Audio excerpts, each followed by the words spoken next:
Isabelle, tu étais l'année dernière au Salon du mieux-être de Ouistreham. Tu reviens cette année au Salon des 3, 4 et 5 mai en tant que réflexologue plantaire et palmaire. Bonjour Isabelle. Bonjour Sophie.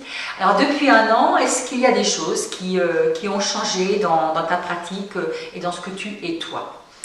Oui, ça bouge pour tout le monde, je n'échappe pas au travail.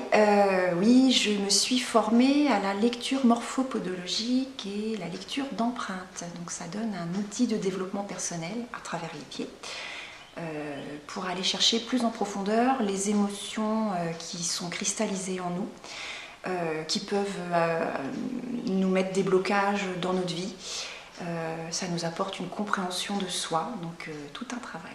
Tu peux aller plus loin dans ce que c'est que la lecture, effectivement, morphopodologique alors, et les empreintes?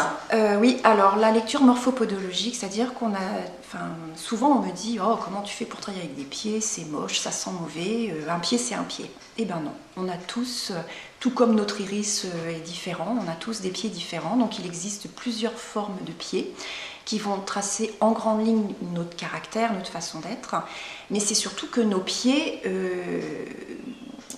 on les hérite de nos parents, de nos grands-parents, de notre généalogie et vont être marqués de notre vie prénatale, de notre naissance, la manière dont on est né, et puis de nos blessures. Donc quand je dis blessures, bien évidemment il y a les entorses, il y a les ampoules, les verrues, les choses comme ça, mais là je parle de blessures beaucoup plus profondes qui vont faire que nos pieds vont se présenter d'une certaine manière. Donc les doigts de pied tordus, en forme de griffes, vrillés, recroquevillés, ou au contraire allongés, vont parler de nos potentiels, par exemple, qu'on a à recontacter si on n'est pas en lien avec nos émotions, qu'on est coupé de nous-mêmes.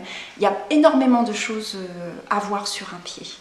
Et donc les empreintes, tu fais, les gens viennent chez toi et tu prends les empreintes comment? Alors avec un podographe, donc comme un système, on va ancrer un tapis, on va refermer sur une feuille et la personne va marcher sur le podographe et ça va transférer l'empreinte du pied. Et sur cette empreinte, on va voir plein de choses. Le potentiel spirituel par exemple, les impatiences s'il y en a, et surtout les émotions, la colère qu'on peut avoir à l'incarnation par rapport à notre chemin de vie, une colère rentrée par rapport à un référent masculin ou féminin, si justement on a eu des liens avec nos parents, si on est plutôt autonome, si on est plutôt une personne qui va de l'avant ou qui au contraire n'avance pas. Voilà, tout un tas voire même des secrets familiaux.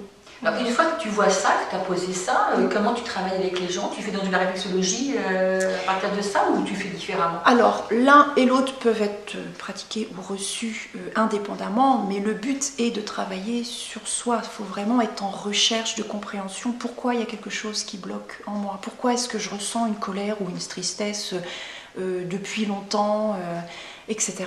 Et c'est le fait de faire conscientiser à la personne que c'est là, que c'est marqué, qu'elle en est porteuse, et de travailler sur sa propre histoire, et de travailler donc, sur sa propre histoire personnelle, mais en lien aussi avec son histoire généalogique, et de mettre en lumière ça, et donc de se pardonner, de pardonner éventuellement à son parent, son grand-parent. Voilà, c'est souvent ça peut être une émotion consciente ou inconsciente. Donc ça met en lumière justement ce qui nous bloque dans notre avancement personnel. Donc tu es finalement, encore plus que de la réflexologie de base, dans l'accompagnement de l'évolution d'une personne. Oui, alors après, ces émotions-là, on peut les travailler en réflexologie émotionnelle.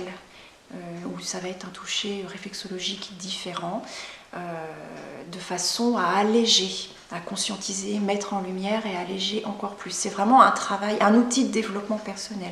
Donc il y a la pratique, on va dire, traditionnelle avec la réflexologie traditionnelle, où là, on va travailler sur du symptôme, même si la réflexologie, c'est global, on travaille aussi sur l'émotionnel, mais il y a aussi la réflexologie émotionnelle proprement dite, où là, on va travailler sur l'émotion qu'on ressent ou qu'on perçoit sur l'empreinte.